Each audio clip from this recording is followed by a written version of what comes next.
Welcome back. So let's go from sports to talking economy. Shaping and reshaping economic policies and creating the platform for private and public sector dialogue are some of the ways to ensure sustainable development, economic development, and also sporting development. I'm trying to put that in there one of these days. The Nigerian Economic Summit Group has been at the forefront of galvanizing stakeholders to action through its yearly summit, amongst other issues. At one time, they focused on education. I'm hoping that soon they'll focus on sports, maybe next year, maybe about this year. To get the money part of sports. Not just the money part of sports, the holistic picture. Yeah. But they'll tell us about the chairman of the Nigeria Economic Summit Group, Mr. Kyari Buka, is in the house. Thank you. Thank you. And then Mr. Lanre Akimbo is the chairman of the Central Organizing Committee. He's also here. Thank you for joining. Thank you. Okay, so this year's Nigeria Economic Summit is the 23rd edition. It has a theme: opportunities, productivity, and employment, actualizing the economic recovery and growth plan. Mr. Kyari, what gave birth to this theme?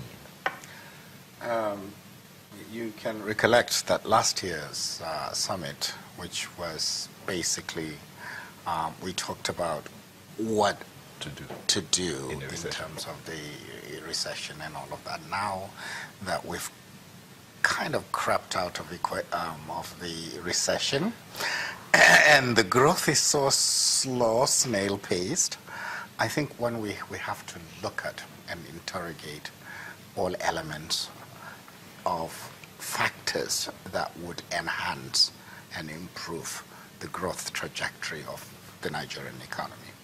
And if you look at that, then we want the government to provide all the necessary opportunities, and we need to interrogate what the growth would mean in terms of opportunities and productivity. Because it's not just enough to have growth. It's not just enough to have growth. You have to have tremendous level of growth in the double-digit type of growth, and to also have an inclusive growth for Nigeria to be where it ought to be in terms of the economy, because the real aspect of our recession is not just the 4 or 5 quarters that we've seen the slowdown or the negative growths. If you look back, the real recession started around 2013, because if you look at it, we have started having growth that was slower quarter by quarter up until the middle of last year. So we want to give opportunity for the private sector and the public sector to come sit in Abuja for 3 days, interrogate all this, have proper dialogue, very candid conversation around what it would take for Nigeria to go back into. I want to take you up on that bit of the dialogue, because there are those who argue that it is all about talk. We talk, in quote, talk too much in Nigeria. 23rd dialogue session of the NESG. Maybe you should But tell before us. He's the chairman, he'll have to tell us what we should do. But before I get you there, let's go to the chairman of the Central Organizing Committee. The president is expected to come in there. I mean, what's expected of the Nigerian government? Okay, thank you. So the summit it's a dialogue. It's organizing partnership actually with the government through the Ministry of National Planning. So the government has always been a partner. This year, we'll continue our tradition of opening with a presidential plenary session. That we've used in the last 3 or 4 summits to set the stage for the discussions. It's a 2.5-day, 3-day discussion. So usually the president comes there to open the summit and to set the stage. Now, because it's a partnership, it's not the private sector saying, so and so. We expect the governors, we expect the ministers, and in particular the vice president as the head of the economic team. Last year, for example, was heavily involved in the summit process. He was there for about 2 days. So, in addition to the government functionaries, the leaders of the business community provide, also the opportunity for dialogue, with the government.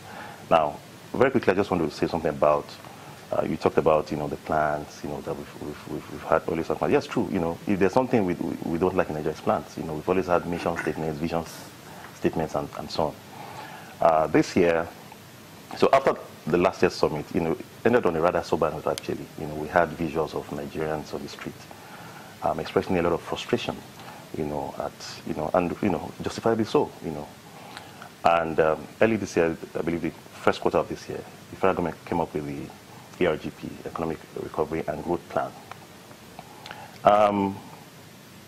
The NESG had its own input into that plan.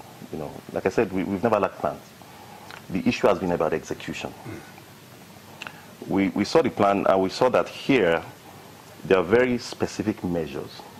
So it's a medium-term plan, 2017 to 2020, and every year there are some performance indicators, on jobs, on oil production, employment, and so on and so forth.